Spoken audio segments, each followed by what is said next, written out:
a corrupção da humanidade antes do dilúvio. Depois de Caim, depois do primeiro sangue derramado, a humanidade não voltou ao equilíbrio. Ela cresceu, multiplicou-se, espalhou-se pela terra. Cidades começaram a surgir, ferramentas foram criadas, a agricultura avançou. Instrumentos musicais ecoaram pelas planícies, metais começaram a ser moldados. A civilização nascia, mas algo crescia junto com ela. Algo invisível, silencioso, profundo. O coração humano já não era o mesmo desde o Éden. A inclinação para a autonomia, para o orgulho, para a violência, agora começava a florescer sem freios. O pecado, que antes havia sido uma decisão isolada, agora se tornava cultura. As gerações passaram, os anos se acumularam. Homens viviam muitos séculos, e durante esse tempo prolongado, suas escolhas moldavam o mundo ao redor. A Bíblia descreve aquele período com uma frase simples, mas devastadora. A maldade do homem se multiplicara na terra. Não era apenas erro ocasional, não era apenas falha moral isolada, era multiplicação, era sistema, era normalização. A violência deixou de ser exceção e tornou-se parte do cotidiano. A força passou a determinar justiça, o poder passou a definir verdade. A ambição cresceu. Homens passaram a buscar fama para si, a construir impérios pessoais, a impor domínio.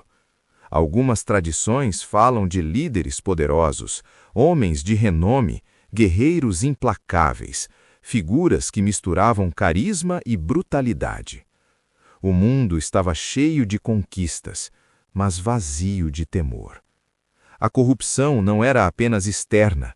O texto bíblico afirma algo ainda mais profundo. Todo o desígnio do coração humano era continuamente mau. Não dizia às vezes, não dizia com frequência, dizia continuamente. Imagine isso. Uma geração inteira crescendo sem referência moral sólida, crianças aprendendo com pais violentos, comunidades estruturadas sobre exploração, orgulho celebrado como virtude. O que antes era consciência passou a ser sufocado. A sensibilidade espiritual foi sendo enterrada. E enquanto a humanidade avançava tecnologicamente, retrocedia espiritualmente. Mas havia algo ainda mais misterioso naquele período. O texto menciona os filhos de Deus que tomaram para si as filhas dos homens. Há diferentes interpretações sobre isso: anjos, linhagens, misturas de poder espiritual e humano. Independentemente da interpretação, o ponto central permanece. Os limites estavam sendo ultrapassados. A criação estava sendo distorcida. A ordem estabelecida no princípio estava sendo violada. O mundo já não refletia a intenção original. E então há uma das frases mais impactantes de toda a narrativa bíblica. Então arrependeu-se o Senhor de ter feito o homem. Essa frase não significa erro divino, significa dor. Deus não estava surpreso, mas estava profundamente entristecido. O texto diz que isso lhe pesou no coração. Imagine isso. O Criador, observando a própria criação, vendo o que ela havia se tornado, a violência ecoando, a opressão se espalhando, a corrupção dominando. A terra estava cheia de violência.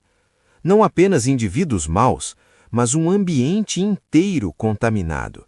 A maldade não era mais exceção, era regra.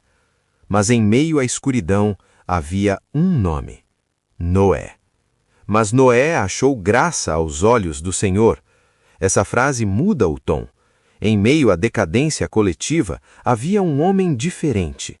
Noé não era perfeito, mas era íntegro dentro da sua geração. Ele andava com Deus. Enquanto outros buscavam fama, ele buscava comunhão. Enquanto outros celebravam força, ele preservava reverência. Mas a corrupção já havia atingido um ponto irreversível. Deus declarou que o fim de toda carne havia chegado diante dele. A violência havia preenchido a terra, a estrutura moral estava colapsada, a humanidade estava se autodestruindo. O julgamento não seria impulsivo, não seria imediato, mas seria inevitável. Deus decidiu purificar a terra, não por capricho, mas porque a própria humanidade estava cavando sua ruína. A história da corrupção antes do dilúvio não é apenas uma história antiga, é revelação. Porque sempre que a humanidade decide viver como se Deus não existisse, a história começa a se repetir.